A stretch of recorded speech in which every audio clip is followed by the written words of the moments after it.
for a point, assume that is A. A is the image of alpha in U. The rank of the matrix is n minus 1.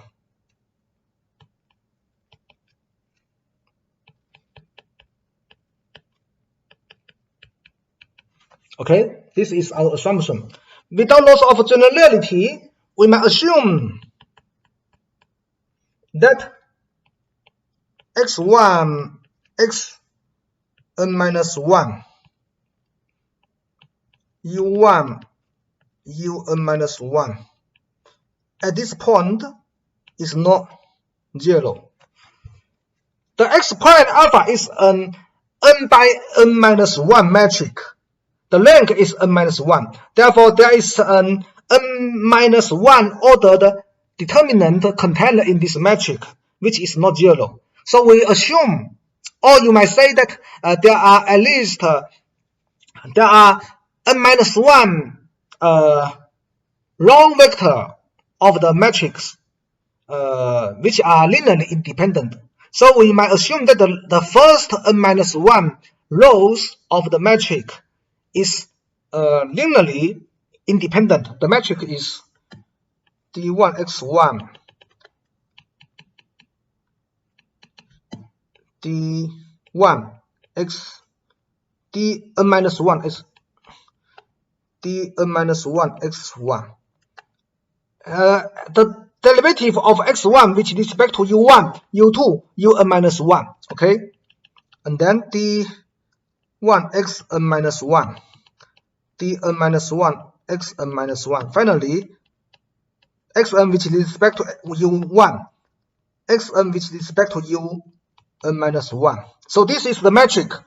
Since the rank of this matrix is n minus 1, we assume that the first n minus 1 rows are linearly independent. In other words, the determinant is not 0. Okay, we might make this assumption. Then, by the inverse function theorem,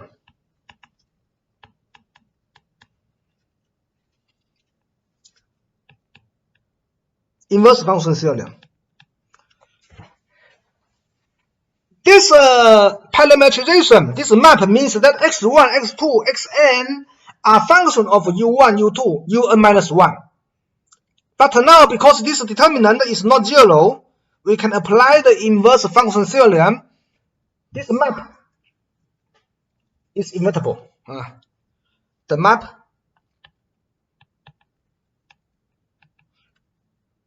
u1, un minus 1 map to x1, xn minus 1. That is x1 until xn minus 1, as well as xn are all functions of u1, u2, un minus 1. But we don't temporarily we don't consider xn.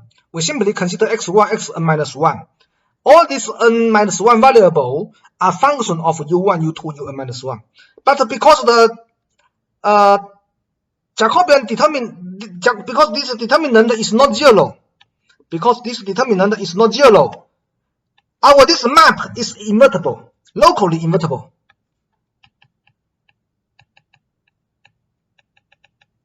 So we can express u in terms of x. Ui is also a function of x1, xn minus 1. Okay? We can express u by x. We can express ui, u1, u2, un minus 1 by j is x1, xn minus 1. Therefore, our that is to say, ui is ui of j, that is ui of x1, xn minus 1. We use the letter j to distinguish from x, because x is x1, xn minus 1, also xn. So you could not denote this by x. x1, xn minus 1, you could not denote this by x. Therefore, we use the letter j. Okay. So, but xn is originally function of u1, u2, un. So xn is function of u1, un minus 1. But all the un minus 1, u1, u2, un minus 1 are function of z. So this is xn u1 z un minus 1 z. In any case, this is a function of z. So we denote this by phi z or phi x1 xn minus 1. That is to say, a point x belongs to the maybe not x, maybe I write p. P belongs to the image of our map x. That is, P belongs to S. Okay, P belongs to S if and only if P lies on the graph of this function phi. Phi is an n minus 1 valuable function. Okay, of course this is locally. Those P near our point A. Those P near our point A. If so, this is S. This is our point A. So in the neighborhood of A P might lie on S or not. But from the above analysis, from the above investigation, P belongs to S if and only if the coordinate of P satisfies this relation. That is, the point P is on the graph of our function phi.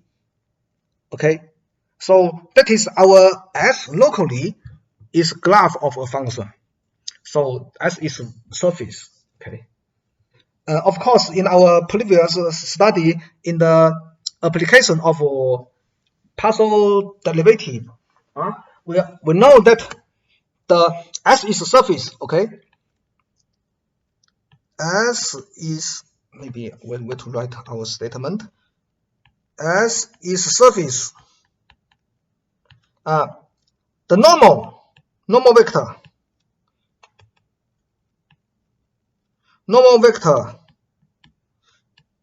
at the point A is the n. We obtained using the Coulomb law. Remember, the n is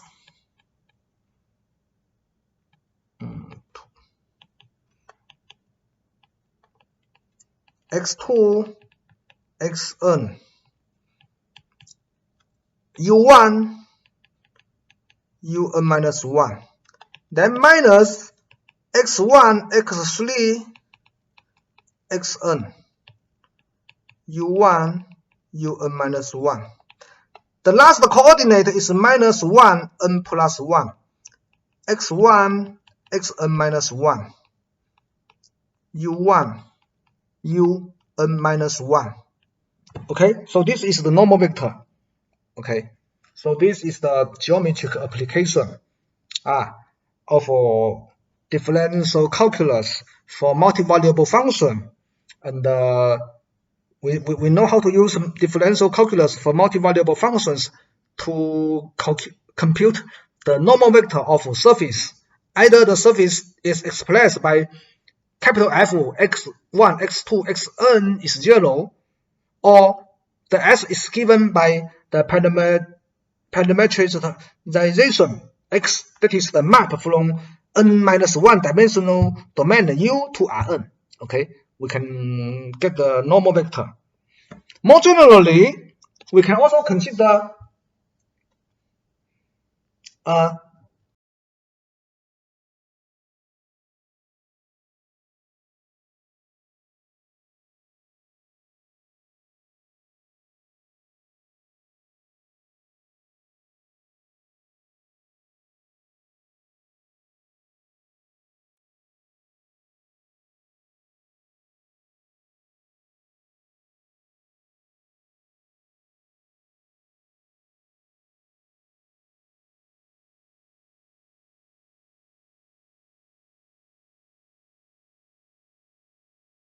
metric. The derivative matrix is an n by k matrix because we have k components of U. Okay, so it is clear that this metric is n by k matrix. So suppose the rank of this metric at every point U is k. Then as before, then the image of this map, which is a subset of Rn, is a surface of k dimension, k-dimensional surface. K-dimensional surface. How to see this? Okay, not difficult.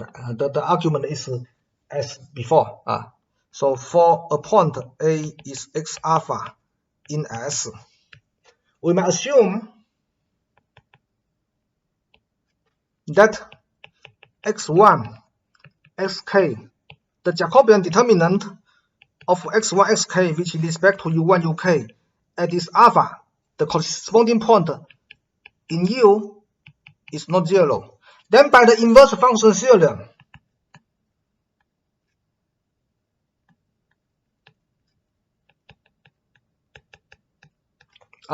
we can solve previously x1, x2, xk are function of u1, u2, uk.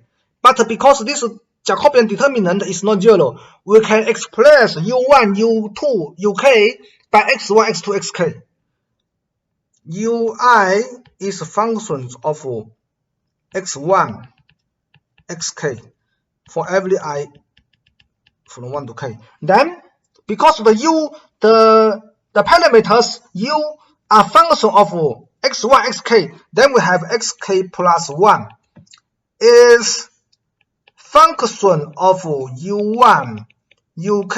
But u1, uk are in terms function of x1, xk. Therefore, these are a function we denoted by phi k plus 1, x1, xk. And xk plus 2 are also function of x1, xk, because they can xk plus 2 can be expressed using u1, u2, uk, and all these u's can be expressed by x1, xk. Therefore, the xk plus 1, 2 also function of x1, xk until xn. So this means points in the set S are in the graph of a vector valued function. Our previous example, the case k equal to n minus 1, the point in S lies in the graph of a real valued function. But now, for our more general case, point in S lies in the graph of the vector valued function. The vector valued function is map x1, xk to xk plus 1, xn. N minus k dimensional vector valued function. Okay, so the point in S are precisely locally they are lies on the graph of n minus k dimensional k variable vector valued functions. So they are, of course, they are surface. Of course, this is not the usual is not in the usual sense of surface. In 3-dimensional space, our surface is 2-dimensional. In 4-dimensional space, our surface should be 3-dimensional. In higher dimension, n-dimensional space, our surface should be n-1 dimensional. They has n-1 direction of freedom. Okay, but now more generally, we can extend the notion of surface, the concept of surface. We require more flexibility. Okay, so in 3-dimensional space, our usual surface, for example, the sphere, which are 2-dimensional surface, and the curve, it has two freedom. Okay, the curve can be considered as a one-dimensional surface. Okay, so this is the after study the inverse function theorem and the implicit function theorem, we have a more clear, more deep understanding of this geometric object such as a surface. Okay.